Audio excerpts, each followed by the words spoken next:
নমস্কার, আরও একটা গুরুত্বপূর্ণ আপডেট নিয়ে চলে এলাম। খুব গুরুত্বপূর্ণ ভিডিও হতে যাচ্ছে। চ্যানেলে ফার্স্ট টাইম দেখলে চ্যানেলটাকে সাবস্ক্রাইব করে বেল আইকনটা টিপে রাখতে হবে লেটেস্ট গুরুত্বপূর্ণ আপডেট পাওয়ার জন্য। বর্ধিত 1000 টাকা যে বেতন বৃদ্ধি মমতা বন্দ্যোপাধ্যায় সরকার করেছিল বাজেটে, অন্তর্বর্তী বাজেটে, সেই টাকাটা কবে টাকা ঢুকবে? এপ্রিল মাসে ঢোকার কথা ছিল।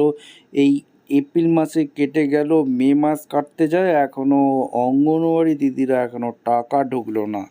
বর্ধিত 1000 টাকা অঙ্গনওয়াড়ি দিদিদের টাকা ঢুকলো না। আশা দিদিরা অনেকেই পেয়েছেন এই বর্ধিত 1000 টাকা, যেটা আপডেট উঠে আসছে। অঙ্গনওয়াড়ি দিদিরা এই বর্ধিত 1000 টাকা এখনও ঢুকলো না। কবে নাগাদ পেতে পারেন এই বর্ধিত 1000 টাকা বেতন বৃদ্ধির? আদৌ পাবেন কি না, বা নতুন সরকার কি পরিকল্পনা করছে, এই ভিডিওতে বিস্তারিতভাবে ব্যাখ্যা করব।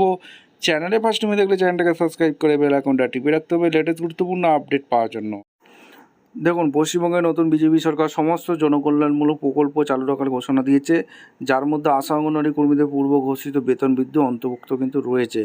মুখ্যমন্ত্রী শুভেন্দু অধিকারী নেতৃত্বাধীন নতুন মন্ত্রিসভা তাদের প্রথম বৈঠকেই রাজ্যের সামাজিক কল্যাণমূলক প্রকল্পগুলো ধারাবাহিকতা বজায় রাখার সিদ্ধান্ত চূড়ান্ত করেছে। ফলে মমতা বন্দ্যোপাধ্যায় সরকারের বাজেটে ঘোষিত 1000 টাকা বর্ধিত বেতন পাওয়ার ক্ষেত্রে কোনো বাধা নেই, এবং এই প্রক্রিয়াটি নতুন প্রশাসনিক বিন্যাসের মাধ্যমে দ্রুত সম্পন্ন করা হবে বলেই মনে করা হচ্ছে। এই বর্ধিত 1000 টাকাটা তো আপনারা পাবেনই, এছাড়াও সমকাজে সমবেতন শুভেন্দু অধিকারী মহাশয় যেটা দাবি করছে সেটাও কিন্তু হতে পারে, অর্থাৎ ভাতা কিন্তু বাড়বে, কিন্তু দেয়া কিন্তু হবে, অর্থাৎ কমবে না। ঠিক আছে? এবং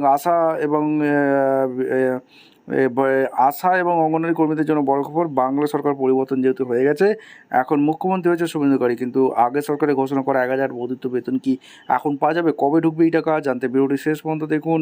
অনেকেই মনেই প্রশ্ন ছিল রাজনৈতিক পরিবর্তনের পরে এই বর্ধিত টাকা আটকে যাবে কিনা, কিন্তু নতুন মুখ্যমন্ত্রী শুভেন্দু অধিকারী স্পষ্ট জানিয়ে দিয়েছে রাজ্যের জনকল্যাণমূলক সামাজিক প্রকল্প বন্ধ হবে না। প্রথম ক্যাবিনেট বৈঠকে সমস্ত চলতি ওয়েলফেয়ার স্কিম চালু রাখার সবুজ সংকেত দেওয়া হয়েছে।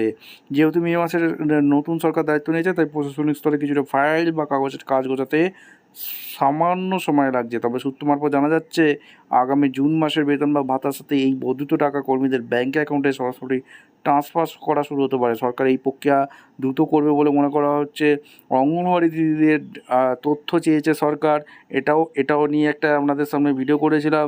দেখা যাচ্ছে সরকার কিছু একটা করতে পারে, অর্থাৎ 1000 টাকা তো বাড়বেই, যেটা দেওয়া বর্ধিত বেতন ছিল সেটা তো পাবেনই, এছাড়া আরও কিন্তু ভাতা বৃদ্ধি হতে পারে। সুতরাং চিন্তা কোনো করার দরকার নেই, আপনাদের প্রাপ্য টাকা আপনারা অবশ্যই পাবেন।